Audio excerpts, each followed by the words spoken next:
ವೇದಿಕೆಯ ಮೇಲೆ ಆಸೀನರಾಗಿರ್ತಕ್ಕಂಥ ಎಲ್ಲ ಹರಗುರು ಚರಮೂರ್ತಿಗಳಿಗೂ ಆರಾಧ್ಯ ಗುರುವಾಗಿರ್ತಕ್ಕಂಥ ಕಡಕೋಳದ ಮಹಾಸ್ವಾಮಿಗಳಿಗೂ ಮತ್ತು ಇನ್ನುಳಿದ ಎಲ್ಲ ಚಿಂತಕರಿಗೂ ವೇದಿಕೆ ಎದುರುಗಡೆ ಇರ್ತಕ್ಕಂಥ ಅಕ್ಕ ತಂಗಿಯರ ಅಣ್ಣ ತಮ್ಮಂದಿರು ನಿಮ್ಮೆಲ್ಲರಿಗೂ ಶರಣಾರ್ಥಿ.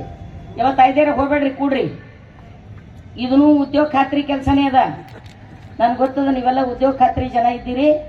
ಒಂದಿವತ್ತು ಏನು ತಿಳ್ಕೋಬೇಕು ಅಂತ ಕೇಳಿದ್ರೆ, ಇಲ್ಲಿ ಬಂದಿರತಕ್ಕಂಥ ಎಲ್ಲ ಜನ ನಿಜವಾದ ಬಸವ ಪರಂಪರೆಯನ್ನು ಉಳಿಸುವುದಕ್ಕಾಗಿ ಬಂದಿರತಕ್ಕಂಥ ಕೃಷಿ ಕೂಲಿ ಕಾರ್ಮಿಕರು. ಥೋಡೆ ಮಂದಿ ಇವತ್ತು ಹಚ್ಕೊಂಡಿರ್ಬೇಕು, ಥೋಡೆ ಮಂದಿ ಹಚ್ಕೊಳ್ಳಿಕ್ಕಿಲ್ಲ. ದೊಡ್ಡ ದೊಡ್ಡ ಲಿಂಗ ಕಟ್ಕೊಳ್ಳಿಕ್ಕಿಲ್ಲ, ಕೆಲವರು ಕಟ್ಕೊಂಡಿರ್ಬೋದು. ಆದ್ರೆ ಬಸವ ತತ್ವಕ್ಕೆ ಚ್ಯುತಿ ಬಂದಾಗ, ಬಸವ ತತ್ವ ಹಾಳಾಗ್ತದೆ ಅಂತಂದಾಗ, ಬಸವಣ್ಣನ ಕೆಲಸಕ್ಕೆ ನೀವೆಲ್ಲ ಬರಬೇಕು ಅಂದಾಗ ತಮ್ಮ ಕೂಲಿ ಗೀಲಿ ಬಿಟ್ಟು ಬಂದಿರತಕ್ಕಂಥ ಜನ ಅದರಲ್ಲ, ಒಂದೇ ಸಾಕ್ಷಿ. ಇವತ್ತು ತತ್ವ ಉಳಿಸೋರಿದ್ರೆ ನೀವು ಕೇವಲ ಲಾಂಛನಗಳು ಉಳಿಸ್ತಿದ್ರಿ, ನಾವು ತತ್ವ ಉಳಿಸ್ತೇವೆ. ದುಡಿತಕ್ಕಂಥ ಜನ, ತತ್ವ ಉಳಿಸ್ತಕ್ಕಂಥ ಜನ ಇಲ್ಲಿ ನೆರೆದಿದ್ದೇವೆ. ನಾವೇನು ಹೆಚ್ಚಿಗೆ ಹೇಳೋದಿಲ್ಲ. ವಿಶೇಷವಾಗಿ ಮಹಾಪೂಜ್ಯರ ಮಾತುಗಳನ್ನು ನಮ್ಗೆಲ್ಲರಿಗೆ ಕೇಳಬೇಕಾಗಿದೆ. ನಾವು ಒಂದೇ ಅವ್ರಿಗೆ ಹೇಳ್ತೀವಿ, ನೀವೆಲ್ಲ ಹಿಂದೂ ಹಿಂದೂ ಹಿಂದೂ ಅಂತ ಕರೆದ್ರಲ್ಲ, ಹಿಂದೂ ಅಂತ ಕರೆದು ನೀವು ವೇದ ಆಗಮ ಉಪನಿಷತ್ತುಗಳಲ್ಲಿ ಇರ್ತಕ್ಕಂಥದ್ದೇ ಶರಣರು ಹೇಳ್ಯಾರ ಅಂತ ಹೇಳ್ಕೊಂಡು ತೊಂಟಿರಲ್ಲ. ಋಗ್ವೇದದ 10ನೇ ಮಂಡಲದ ಪುರುಷ ಸೂಕ್ತ ಏನ್ ಹೇಳ್ತದೆ? ಬ್ರಾಹ್ಮಣೋ ಮುಖಮಾಸಿನ್ ಉರುವೋ ಕ್ಷತ್ರಿಯನ್ ರಾಜನ್ 3 ಭಾಗ. ನಿಮ್ಮ 10ನೇ ಸೂಕ್ತ ಏನ್ ಹೇಳ್ತದೆ? ಬ್ರಾಹ್ಮಣ, ಕ್ಷತ್ರಿಯ, ವೈಶ್ಯ, ಶೂದ್ರ. ನಾವೆಲ್ಲ ಶೂದ್ರರು, ನಾವೆಲ್ಲ ಅವ್ರ ಪಾತ್ ಪೂಜೆ ಮಾಡೋರು, ಅವ್ರ ಕಾಲ್ ಕೆಳಗೆ ಕೂಡೋರು. ಠೀಕ್ ಅದ, ಹಿಂದೋತ್ ಕರ್ದಿರಿ, ಭಾಳ ಚಲೋ ಆಯ್ತು. ನಮ್ಮ ಪಾತ್ ಪೂಜೆ ನೀವು ಮಾಡ್ತೀರೇನು? ನಮ್ಮ ಕಾಲ್ ನೀವು ತೊಳ್ಕೊತೀರೇನು? ಅಥವಾ ನಮಗ ನಿಮ್ಮ ದೇವಸ್ಥಾನದೊಳಗ ನಮ್ಮ ಹೆಣ್ಮಕ್ಳಿಗೆ, ದಲಿತರಿಗೆ, ಶೂದ್ರರಿಗೆ, ಹಿಂದುಳಿದವರಿಗೆ ನಿಮ್ಮ ಗುಡಿಯಾಗ ಕರ್ಕೊಂಡು ಹೋಗಿ ನಿಮ್ಮ ಬಾಜು ಕುಂಡ್ರಿಸಿ ನಿಮ್ಮ ಸಮಾನ ಉಣಿಸಿದ ಬಳಕ ಹಿಂದೂ ನಾವೆಲ್ಲ ಒಂದು ಅನ್ರಿ. ಇದ್ದಿಲ್ಲ ಅಂದ್ರೆ ನಿಮ್ಮ ನಾಟಕ ನಡೆಯಲ್ಲ. ನಿಮ್ಮ ನಾಟಕ ನಡೆಯಲ್ಲ. ಇಲ್ಲಿ ಏನ್ ಹೇಳಕ್ ಬರ್ತಾರಂತವ್ರು? ಕೃಷಿ ಬಗ್ಗೆ ಮಾತಾಡ್ಲಿಕ್ಕೆ ಬರ್ತಾರಂತ, ಸಾವಯವ ಕೃಷಿ ಹೇಳ್ತಾರಂತ. ಅರೇ ಸ್ವಾಮೀಜಿ, ರೈತ ವಿರೋಧಿ ಆಗಿರ್ತಕ್ಕಂಥ 4 ಕಾಯ್ದೆಗಳನ್ನ ಮೊದಲು ವಾಪಸ್ ಮಾಡ್ರಿ. ರೈತರ ಬೆಂಬಲ ಬೆಲೆ ಕೊಡ್ರಿ. ಒಕ್ಕಲ್ತನ ಯಾಕೆ ಹಾಳಾಗ್ಯದ ಗೊತ್ತಾಗ್ಯದ ಸ್ವಾಮೀಜಿ?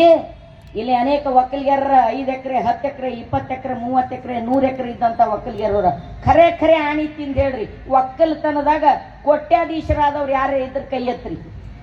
ಕೋಟ್ಯಾಧೀಶರಾಗಿರಿ ಇಲ್ಲ. ಆ ಸ್ವಾಮಿಗಳು ಹೇಳ್ತಾರ, ಹಂಗ್ ಮಾಡಿದ್ರೆ ಕೋಟ್ಯಾಧೀಶ ಆಗ್ತೇವೆ, ಹಿಂಗ್ ಮಾಡಿದ್ರೆ ಕೋಟ್ಯಾಧೀಶ ಆಗ್ತೇವ ಅಂತ. ಯಾರು ಒಕ್ಕಲ್ತನದಾಗ ಕೋಟ್ಯಾಧೀಶರಾಗಿಲ್ಲ. ಹೊಸ ನಾಟಕ ಕೇಳ್ಕೊತ್ ಬರಬೇಡ್ರಿ. ಆ ಜನರಿಗೆ ಒಕ್ಕಲ್ತನ ಹೆಂಗ್ ಮಾಡ್ಬೇಕನ್ನೋದು ಅವ್ರು ಶತಮಾನಗಳಿಂದ ಕಲ್ಕೋತ್ ಬಂದಾರ. ಒಕ್ಕಲ್ತನ ಅವ್ರು ಮಾಡ್ಕೋತ್ ಬಂದಾರ. ಅವ್ರು ಹಾಳಾಗ್ಯಾರ. ಅವ್ರಿಗೆ ತ್ರಾಸದ, ಅವ್ರಿಗೆ ತೊಂದರೆ ಅದಂದ್ರೆ ಒಕ್ಕಲ್ತನಕ್ಕೆ ಇವತ್ತಿಗೂ ಈ ದೇಶದೊಳಗೊಂದು ಪಾಲಿಸಿ ಇಲ್ಲ. ಒಕ್ಕಲಿಗರಿಗಾಗಿನೇ ಒಂದು ನೀತಿ ಇಲ್ಲ. ಸ್ವಾಮಿನಾಥನ್ ಆಯೋಗ ವರದಿಯನ್ನ ಜಾರಿ ಮಾಡ್ಲಿಕ್ಕೆ ತಯಾರಿಲ್ಲ. ಅದು ಯಾವ ಪಕ್ಷದವ್ರು ಯಾಕೆ ಇರ್ಲಾಕ? ಹಿಂಗಾಗಿ ಇವತ್ತು ಬರೇ ಲಾಂಛನಗಳ ಹೆಸರು ಹೇಳ್ಕೊತ್ ಬಂದ್ರ, ದೇವರ ದಿಂಡ್ರ ಹೆಸರು ಹೇಳ್ಕೊತ್ ಬಂದೇವಂದ್ರ ಮಂದಿರ ಬನಾಯಿಂಗೆ ಮಂದಿರ ಮಾಡಿದ್ರಿ, ಮುಗೀತು. ಮುಂದೇನು ಗೊತ್ತಲ್ಲ. ಅದಕ್ಕ ನಮ್ಮ ಶೂದ್ರ ಸ್ವಾಮಿಗಳಿಗೆ ಹೆಗಲ ಮ್ಯಾಗ ಬಂದಕ್ಕಿಟ್ಟು ಹೊಡಿಲಿಕ್ಕೆ ಹೊಂಟಿರಿ ನೀವು ಚಾತುರ್ವರ್ಣ ವ್ಯವಸ್ಥೆಯ ಜನ. ಅಲ್ಲಿರ್ತಕ್ಕಂಥವು ಇವತ್ತ ಈ ಶಾಪುರಕ್ಕೆ ಬಂದು ಏನ್ ಮಾಡ್ತೀರಿ? ನೀವಿಲ್ಲಿ ಕೋಮುವಾದದ ಬೆಂಕಿ ಹಚ್ತೀರಿ, ಜಾತಿವಾದದ ಬೆಂಕಿ ಹಚ್ತೀರಿ. ಬೆಂಕಿ ಹಚ್ಚಿ ನಿಮ್ಮ ಕೈಯಾಗ ಸೀಟಿ, ನಮ್ಮ ಪರಗಳ ಕೈಯಾಗ ಲಾಟಿ. ನಮ್ಮ ಪರಗಳ ಕೈಯಾಗ ನಾವು ಕಬ್ಬಲ್ಗ್ಯಾರು, ಕುರುಬರು, ಹೊಲೆರು, ಮಾದ್ರು, ಡಾರು, ಡಕ್ಕಲ್ಗ್ಯಾರು ಯಾವಾಗ ಹಿಂದೂ ಮುಸ್ಲಿಂ ದಂಗಾ ಆತವ, ನಮ್ಮ ಕೇಸ್ ಆಗ್ಯಾವ. ನಮ್ಮ ಪರಗಳು ದವಾಖಾನಿಗೆ ಹೋಗ್ಯಾವ. MLA MP RSS ಲೀಡರ್ಗಳು ನಿಮ್ಮ ಮಕ್ಕಳು ಯಾರು ಜೈಲ್ನಾಗ ಹೋಗ್ಯಾರ ತೋರಿಸ್ರಿ. ನಿಮ್ಮ ಮಕ್ಕಳ ಮ್ಯಾಗ ಎಲ್ಲಿ ಕೇಸ್ ಆಗ್ಯಾವ ಹೇಳ್ರಿ. ಈ ನಾಟಕ, ಈ ಸೊಂಗ ಸಗರ್ ನಾಡಿನೊಳಗೆ ನಡೆಯಲ್ಲ. ಹಿಂದೂ ವೇದಾಗಮ ಉಪನಿಷತ್ತುಗಳಲ್ಲಿ ಇದ್ದಿದ್ದನ್ನು ವಚನಕಾರರು ಹೇಳ್ಯಾರ.